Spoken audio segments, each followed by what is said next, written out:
Step into a world of romance and mystery with Tamora Rose. Today we're reading part 1 of chapter 18 of Child of the Wind. The wind whipped past her face and tangled her hair as she raced across the open plains. Hoofbeats drummed behind her, chasing her with their relentless pounding. Urging Epona to even greater speeds, Canace threw back her head and laughed, her joy plain for anyone to hear. Behind her, Jett couldn't help but smile. They really should be back at Barsland overseeing the work being done there, but he was rather enjoying watching her ride just ahead of him.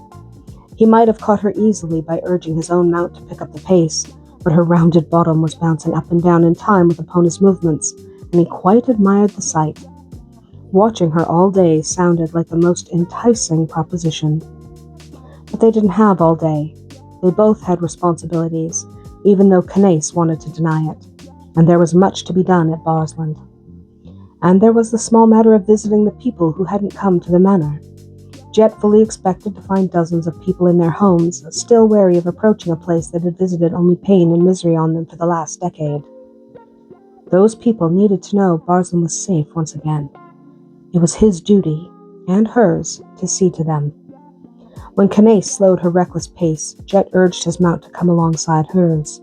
She was panting, cheeks flushed with exertion, her eyes sparkling with pleasure, and her auburn hair floating around her. Her tongue darted out to wet her lips, enchanting him all the more. And when she smiled, Jett shook himself. She might look lovely right now, but they had other things to do. Canace, Jett called to get her attention as they slowed to a walk. "We should visit your people, then get back." She pouted at him.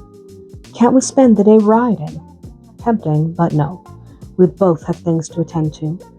Though she wanted to argue, she settled on tossing her head and following him as he changed directions. Why did she have to do anything? It might be her estate, but servants existed for a reason. Why couldn't she spend her days enjoying herself? It's what she'd done before. Duncan never cared. Why should Jett? Finally, she decided to ask him. Why can't a servant do these things? That's what they do. The question annoyed him, but he tried not to show it. There are some things only the lord or lady of the manor can do. Reassuring those who have been terrorized by an abusive steward is one of them. No servant will trust the word of another servant after all these people have been through. No servant should trust me either, Canace grumbled. It's not like I know what I'm doing anyway.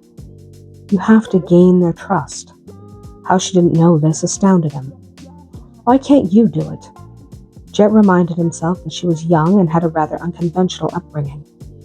You're the one who wanted to come to Barsland. Now you don't care about the people? Of course I care, she snapped. But caring and doing something about it are two very different things. I have no idea how to help them other than to ask someone else to help them. What else do you want me to do? I don't know, he replied, finally giving up. I want you to do more than ride Epona or play with Bentley all day. I want you to ignore your lands and attend to your estate. I don't have any idea how to do that. Just when they were making progress, she started shrieking again. But just this once, maybe he didn't blame her. Even Mac had admitted that she had no household skills. If no one had ever trained her as a chatelaine, she couldn't exactly be held responsible for that lack. Since his little bride had no skills to speak of, there were only two options. He decided to let her have the choice. I understand that, Jett said softly, trying to get her to listen to him instead of shriek. But you are the Countess of Barsland. You have to either become a competent chatelaine, or you have to employ a woman who can do it for you. Now he had her attention. I can do that? Hire someone, I mean. Yes, of course. It was difficult to hide his exasperation. You'll still have to approve menus and other things, but the bulk of it can be done by a chatelaine. How had she not known this? Mac's fault, he decided. Everyone else in England knew that a good chatelaine was worth her weight in gold, whether she was a servant or a duchess. But his bride, while English by blood, was more Scottish than anything.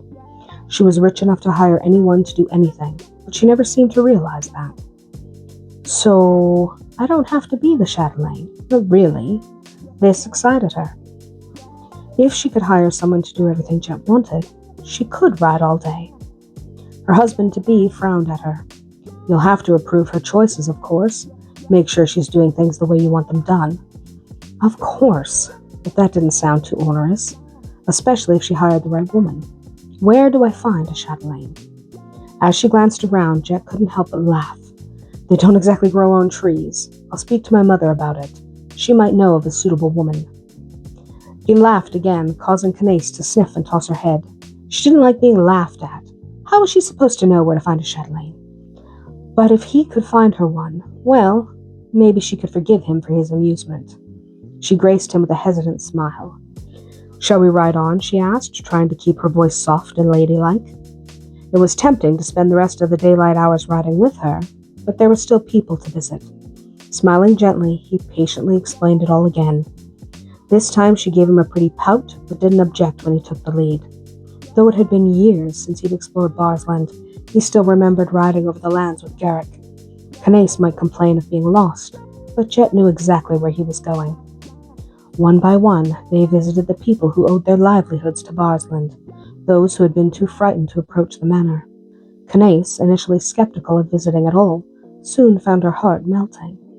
The men spoke in hushed tones with her betrothed, glancing about as if they expected to be attacked at any moment. The women were skittish and frightened.